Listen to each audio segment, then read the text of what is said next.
So welcome sa aking FB page and sa aking YouTube channel. So for today's vlog, I'm going to share guide to processing apostille and UAE attestation and MOFA attestation. So if you don't have any idea kung ano yung apostille and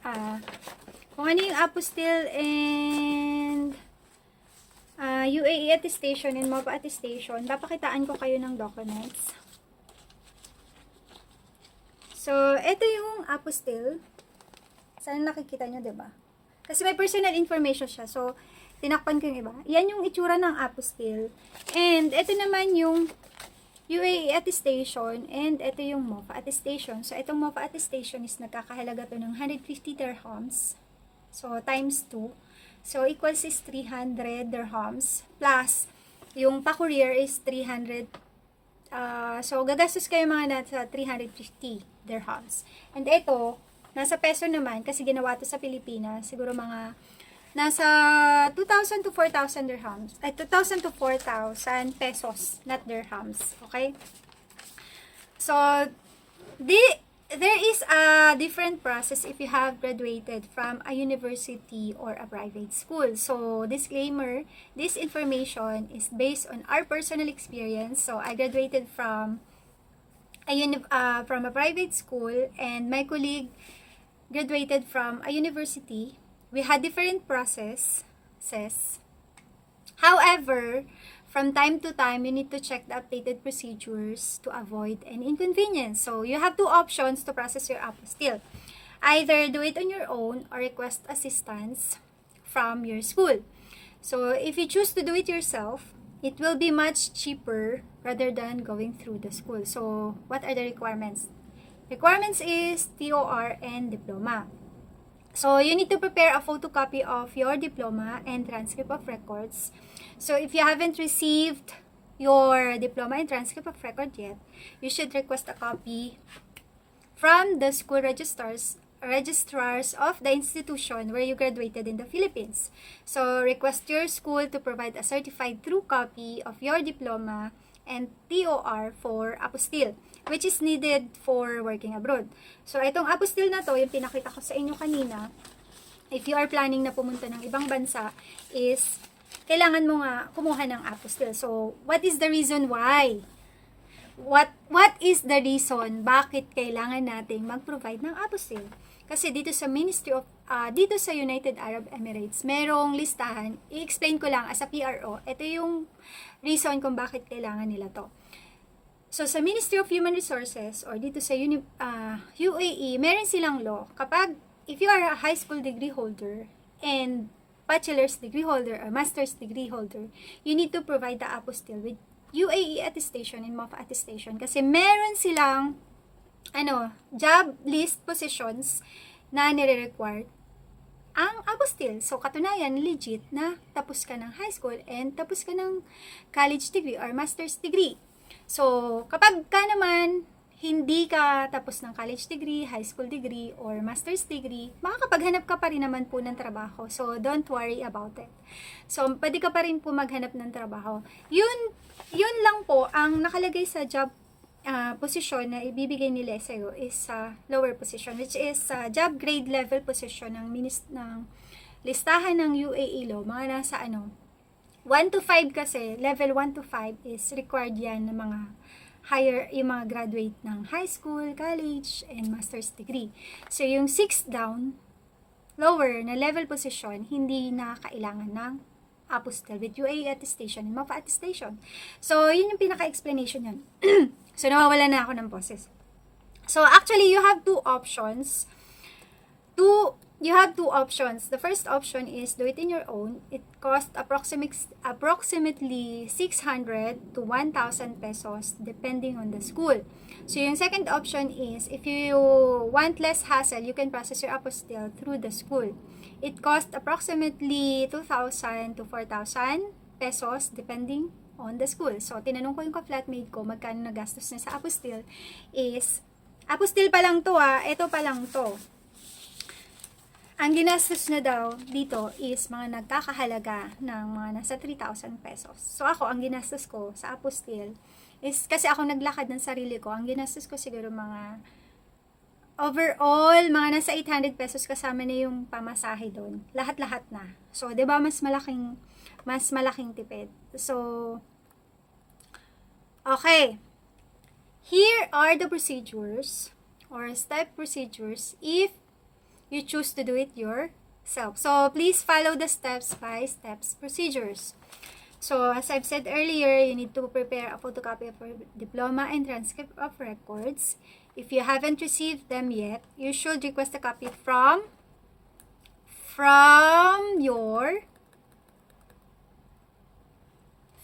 the school registrar of the institution where you graduated in the Philippines. After obtaining the copies, kapag nakuha nyo na yung transcript of record nyo, kasi may personal information yung transcript of records ko eh. So, ayan, papakita ko na nga lang. Ito yung transcript of records ko. And then, yung diploma naman, ito naman yung diploma ko. Bali, photocopy lang yan. Hindi mo kailangang dalhin yung original. Okay? So, you don't need to bring the original copy. So, after obtaining the copies, request your school to certify them as true copies of your documents and provide an endorsement letter to CHED for certification, authentication, and verification for apostille, which are needed for working abroad purposes. So, this procedure outlines the necessary steps for obtaining CAP certificates and apostille authentication for your education documents when applying to work abroad. So, ang ginawa nila, so, papakita natin para makita nyo. Ang ginawa ng school namin, so, ang register namin, wait lang. Paano ko ba gagawin? So, ayan. Takpan muna natin. Para safe. So, ayan. Medyo matatagalan, diba? So, yung school namin, ayan, sinertified true copy niya,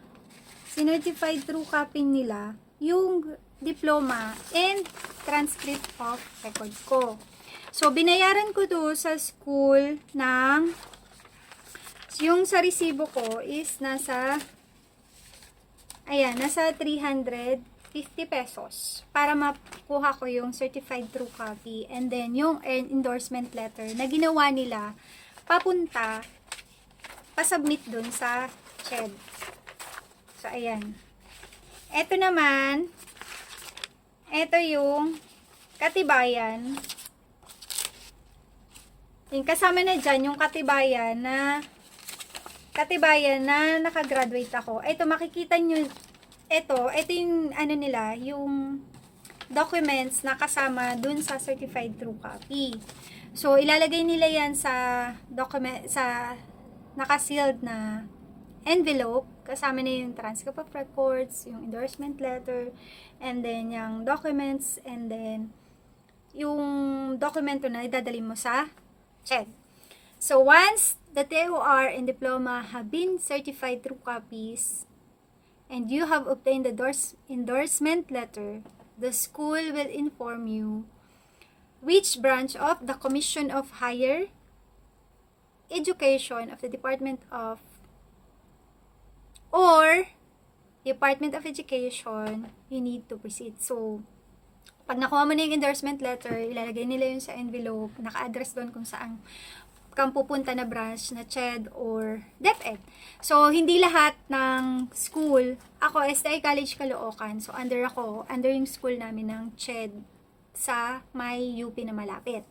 So, if the school, eto yung note nyo to, if the school provided the documents inside the envelope and it's sealed, please do not open it. Okay? The CHED is authorized to open and check the documents. Otherwise, they will not accept your documents. Kung binigay yan sa school nyo ng nakaseal dun sa documents, wag nyo po siyang bubuksan. Otherwise, babalik kayo sa back to zero. Punta ulit kayo sa school nyo, tapos papaseal nyo pa ulit yun. So, yun. And then, next na procedure is obtain certification, authentication, and verification. So, submit the certified true copy of your TOR and diploma. to the Commission of Higher and Education, the Department of Education, or DepEd. Kung example, hindi kayo college degree or mga vocational, usually sa mga DepEd yun. So, tatanong nyo pag nanghihingi kayo doon sa school na nag-provide sa inyo nun, kung saan siyang under. Usually, sinasabi naman na yan ng school. And then, so, depending on whether your documents are from higher education institution or secondary education institution, respectively. So, kailangan bayaran yung necessary fee. So, yung CAB naman, ang itsura ng CAB is, yan, pinakita ko na sa inyo kanina. Ito yung CAB. Ito yung CAB. Ayan, yung itsura ng CAB. Tapos, meron siyang ayan, released. So, kung kailan siya ni-release? July 5, 2023. So, ni-release siya. And then, so, as per my experience, etong, from yung documents na galing sa school, dinala ko dun sa CHED. Lang siya, pwede kayo, by the way, if you, pwede na mag-walk-in sa CHED ngayon. Pagkadating ko doon, siguro mga 15 minutes lang ako nag-antay, and then sinubmit ko lang, and then binigyan lang ako ng stub kung kailan ko pwedeng makuha, tapos magbabayad lang ako ng, nagbayad lang ako sa cashier. Ang binayaran ko lang is 80 pesos, okay? So, 350 sa school, tapos 80 pesos sa CHED, tapos yun, para makakuha tayo ng CAB. And then, next na procedure is, i-apply for apostilles. For apostille. Once you have the CAB certificate, you can now apply for apostille. Kapag na-receive niyo yung CAB, yung certificate, authentication, and verification from CHED, that's the time na pwede na kayo mag-apply ng apostille. So make sure na hawak-hawak nyo tong dokumento na original. And by the way, guys, as per my experience sa CHED, nahulog na tuloy. As per my experience sa CHED, etong apostille na to, ang nagbukas, kasi i-sealed yan ng i-sealed tong, bago kayo makapagpa-apostille, by the way, guys. Eto, yung dokumento na to, yung CAB nyo, yung school documents nyo, ang magsisealed nyan, bali sa CHED pala, ang sasabihin sa'yo ng CHED, magdala kayo dun sa stub nila, you need to bring the long brown envelope, and then yung stub. Kasi, pag dinala nyo yan doon, kailangan nyo magdala ng long brown envelope. Kasi, doon nila ilalagay yung documents. Tapos, ilalak nila yon. Ilalak yun ng CHED. Tapos, tatatakan nila yung pinaglakan. Kasi, ang magbubukas nun is si DepEd. Si DFA. So, ayun yung procedure doon. And, next is, kapag nakuha nyo na yun, nakuha nyo na yung apostille, nakapunta na kayo. So, schedule an appointment.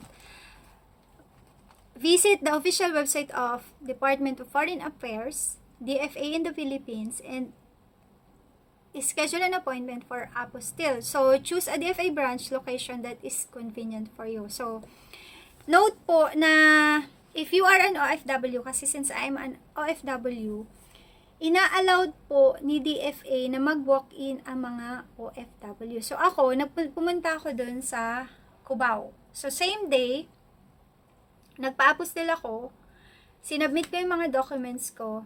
After 3 days, nakuha ko na yung apostille.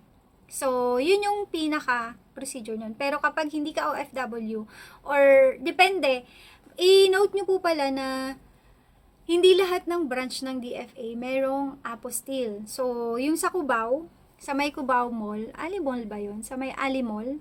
I think Ali Mall yun.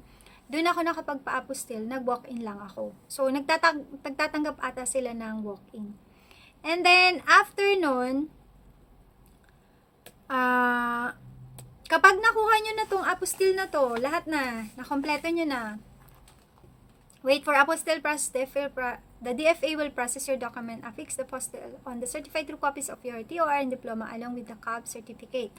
So, by the way, panote po pala, kapag nandun na kayo sa cashier mismo ng DFA, is yung staff na nagpa-process nun, pag binuksan niya yung brown envelope, ang gagawin niya, i-check niya yun isa-isa kung kompleto.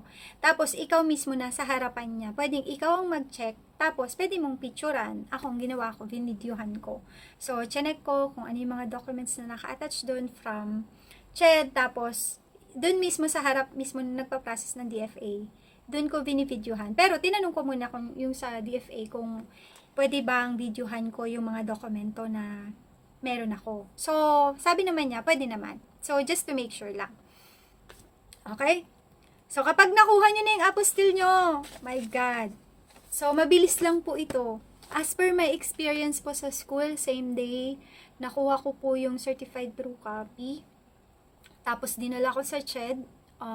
Same day din. So, 1 day na yon. Tapos, pagkadala ko sa CHED, nag-antay ako ng 4 days. So, kung ito-total natin, 1 day. So, pag-aantay, 4 days.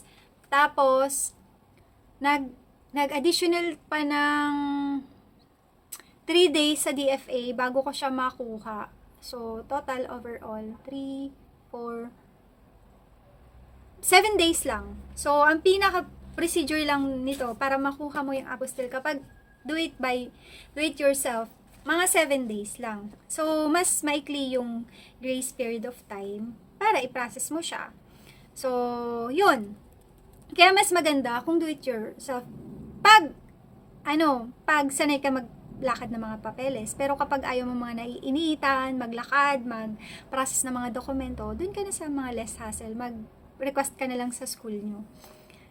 So, the next procedure, kapag nakuha mo na yung apostille, eto na, UAE attestation, which is attestation in UAE Embassy in the Philippines via DHL service. This can be done via specific DHL Express branches only. Not all DHL branches will allow the processing of UAE attestation. So, DHL Express already has a system of UAE Embassy authentication of documents, and it will take, bago mo makuha to, it will take 2 to 3 weeks for it to be processed. So, fees na is 3,000 to 5,000. Depende po yan sa DHL. Hindi ko na po alam kung magkano. Pero, before, yung process ko nito is, nagkakahalaga siya, siguro binayaran ko mga sa 3,500. 2018 pa yun. Ang tagal-tagal na niya. Ay, 2018 ba? Siguro mga 2015. Yeah, 2018. Kasi 2014, hindi pa ganun kahigpit yung, yung UAE law dito. So, ayan. Disclaimer. Another option is to process the UAE attestation. Ito, the UAE attestation in the Philippines consulate in Dubai. But this is subject to confirmation with the UAE Philippine consulate. If the apostille attested in UAE Philippine Consulate is subject to the approval of the Ministry of Human Resources to accept the documents. But, according to confirmation from one of my closest friend, yung kapatid ng kaibigan ko, dito siya nagpa-UAE attestation sa Philippine Consulate sa Dubai. So, ang sabi naman niya, in-accept naman daw yun ng Ministry of Human Resources. Kasi yun lang naman ang importante, ma'am, may UAE attestation. So, usually, ang binayaran doon, kasi before, tinanong ko sa Philippine Embassy dito sa UAE, mga nasa 110. Pero pag super rush daw, siguro kailangan mo mga, babayaran siguro 150 dirhams, peso. So, much cheaper kapag ipaprocess mo dito compare sa Pilipinas. So, ayun. Pero, disclaimer nga, subject for approval yun. And then, once na natapos na to, once you have read this apostille with UAE attestation, you need to bring the documents to UAE and process the UAE attestation at the Ministry of Foreign Affairs. So, kapag natapos mo na to, yay! Tapos na yung apostille. So, natapos ko na rin to. Yung UAE attestation, yung dalawa kasi ito red ribbon to, kaya dalawa yung pinapakita kong dokumento. Etong isa apostille, ito red ribbon. So, ito, apostille, kinuha ko siya for personal purpose, kasi ngayon, hindi na uso ang red ribbon. So, apostille na talaga kahit saan ka magpunta.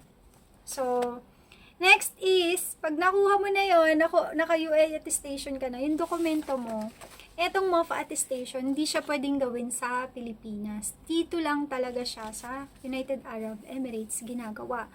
So, ang gagawin mo na, pagdala-dala mo na tong apostille sa ibang bansa, dito sa UAE, you need to bring the documents to UAE to process the UAE attestation at the Ministry of Foreign Affairs. So, mag-log ka na dun sa www.MOFA attestation, and then magpabuka ng schedule, tapos yung i-attach mo dun yung documents. Basta mag-fill out ka ng information through online, and then pagka-fill out mo dun, ang gagawin nun is ano yung Aramex, pupunta yung Aramex, pipick upin yung document mo, tapos magbabayad ka. Magkano ba yung binayaran namin nun sa kasama ko? Siguro 25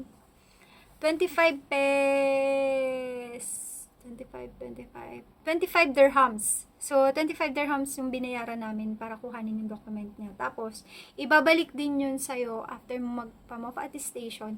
Kasi pwede mo nang bayaran doon yung 350 dirhams through credit card. Pwedeng through credit card. Tapos, after 3 days, ibabalik yun sa'yo ng MOFA via Aramex. May tatak na ng ganito. So, yun yung pinaka-whole process niya. Kaya, much better if you process it to do it your own. Kasi mas mura, mas mabilis. So, yun lang so far. So, ayan. So, ayan yung pinaka-process, and kahit sobrang mahaba siya, pero yun yung detail by detail na procedure kung paano nyo to gagawin. So, I hope may natutunan kayo, and bye! God bless!